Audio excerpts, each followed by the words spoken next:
உருவான அன்னை விஷ்ணு துர்க்கை திருக்கரணையாலே தீட்டு, எந்த தீட்டு மிந்த கொடுமையான தீட்டு எது அப்படின்னு கேட்டிங்கன்னா, இப்போ இருக்கிற யாருமே இந்த தீட்டை பார்க்கறது இல்லை.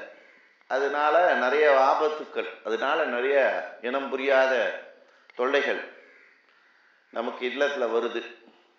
இப்போ அதெல்லாம் போய் கடைசியாக டாக்டர்கிட்ட போய் பார்த்து எல்லாம் இன்னும் பண்ண முடியல, எதுவும் வியாதி எதுவும் இல்லை அப்படின்னு சொன்ன பிறகு தான் தெரியுது இது தீட்டு அப்படின்னு.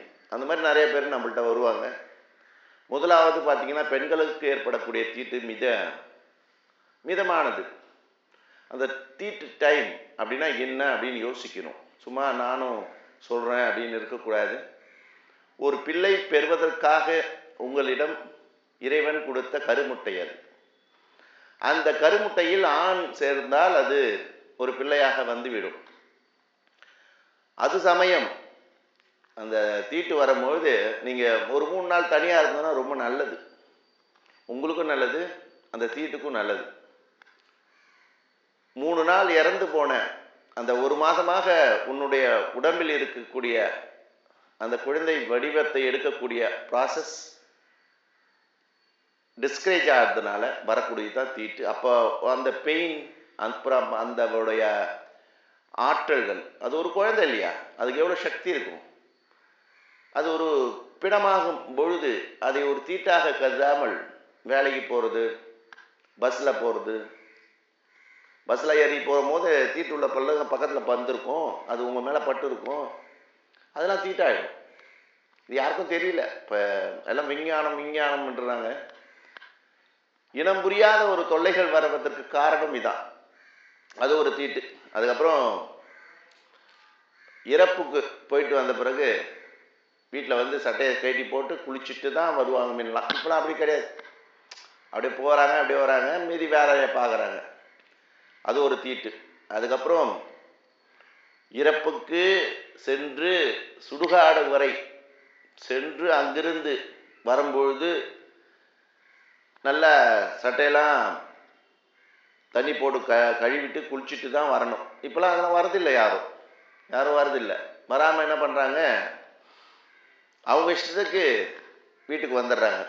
வீட்டுக்கு வரும்போது தான் தெரியுது அதோடைய எஃபெக்ட் கொஞ்ச நாள் பொறுத்து தான் தெரியும். இனம் புரியாத பயம், இனம் புரியாத டென்ஷன், இதெல்லாம் வர்றதுக்கு காரணம் அப்படின்னு யாருன்னு பார்த்தீங்கன்னா, நீங்கள் அந்த சுடுகாட்டுக்கு போயிட்டு வரும்பொழுது ஒரு துஷ்ட ஆவிகள் உங்களை பிடித்து கொள்ளும். இதெல்லாம் யாருக்கும் தெரியாது. சாமி இந்த கலியுகத்தில், இந்த விஞ்ஞான யுகத்தில் நினச்சா ஃபோன் எடுத்து எப்போ வேணாலும் வீடியோ எடுக்கலாம், எப்போ வேணாலும் எது வேணாலும் பண்ணலாம். அந்த யுகத்தில் நீங்கள் போய் பேய் இருக்குது, பேய் பிடிச்சிக்கோம் அப்படின்னு சொல்கிறீங்கன்னா உண்மை தான். உங்களுக்கு தெரியாது, கண்ணுக்கு தெரியாத நம்மளுக்கு நிறைய அமானுஷ்ய சக்திகள் இந்த உலகத்தில் இருக்குது.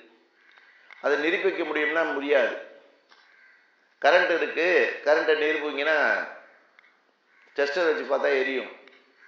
அதே மாதிரி அதுக்கான சாதனை நீங்கள் வச்சு பார்த்தீங்கன்னா அங்கே இருக்கிறதுக்கான விளக்கம் தெரியும்.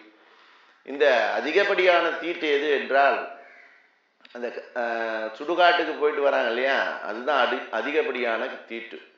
அப்படி வரும்போது அந்த மனிதனுக்கு எதெல்லாம் வீக்குன்னு பார்க்கும். இந்த ஆன்மா இறந்த உடனே இந்த உயிர் வெளியே போய் எந்த வழியாக போகணும் அப்படின்னு ஆசைப்படும். அதனால தான் மூக்கில் பஞ்சு வச்சுருவாங்க, காதில் பஞ்சு வச்சுருவாங்க, எல்லா இடத்துலையும் பார்த்தீங்கன்னா பஞ்சு வச்சுருவாங்க. ஆசன வாயில் வச்சுருவாங்க, பெண்களாக இருந்தால் அந்த உறுப்பில் வச்சுருவாங்க, வெத்தலையை மடித்து வைப்பாங்க. ஆனால் இந்த ஆன்மா, இந்த உயிர் வெளியே போயிட்ட உடனே எதன் வழியாக உள்ளே போய் அந்த உடம்புல போய் சேரணும், தவற விட்டுட்டுமே அப்படின்னு நினச்சி அது திண்டாடும். அதனால் இந்த 3 தீட்டு மிக மிக கொடுமையான தீட்டு. சுடுகாட்டுக்கு போயிட்டு வீட்டில் பின்னங்கால் கழுவணும், நல்லா குளிக்கணும், சட்டையை அவுத்து போட்டு வேறு சட்டை போட்டுக்கின்னு தான் இருக்கணும். அதுக்குள்ளே நீங்கள் சுடுகாட்டுக்கு போயிட்டு சாப்பிட்றாங்க நிறைய பேர். அது பயங்கர அபத்தம். நிறைய பேர் தெரியாமல் செய்கிறாங்க. கடைசியில் என்ன விளைவு வருது அப்படின்னு பார்த்தீங்கன்னா, ஒன்றும் தெரியாத விளைவு வந்துடுச்சுனாலே தெரியும். அப்புறம் கடைசியில் என்கிட்ட வராங்க, சாமி இந்த மாதிரி என் பொண்ணு நல்லா தான் இருந்தால் என்னன்னு தெரியல, நைட்டில் ஏஞ்சி ஏஞ்சி ஆஹான்னு கத்துறா. என்ன ஆச்சு அப்படின்னு கேட்டால், ஒரு 6 மாதத்துக்கு முன்னாடி எங்கள் வீட்டுக்காரர் போனார், அவங்க ஃப்ரெண்டு இறந்துட்டாருன்னு சுடுகாட்டுக்கு போனார், அவர் கூட இருந்து எரிச்சிட்டு வந்தார். அதுக்குள்ளே ஃபோன் வந்துச்சு. அந்த ஃபோனை எடுத்து பேசிட்டு டக்குன்னு வேலையை போயிட்டு திருப்பி வந்துட்டு வீட்டுக்குள்ளே வந்து படுத்துட்டாரு. குளிச்சாராமா? குளிக்கல ஐயா. அப்போ குளிக்கலாம் என்ன இருக்கும்?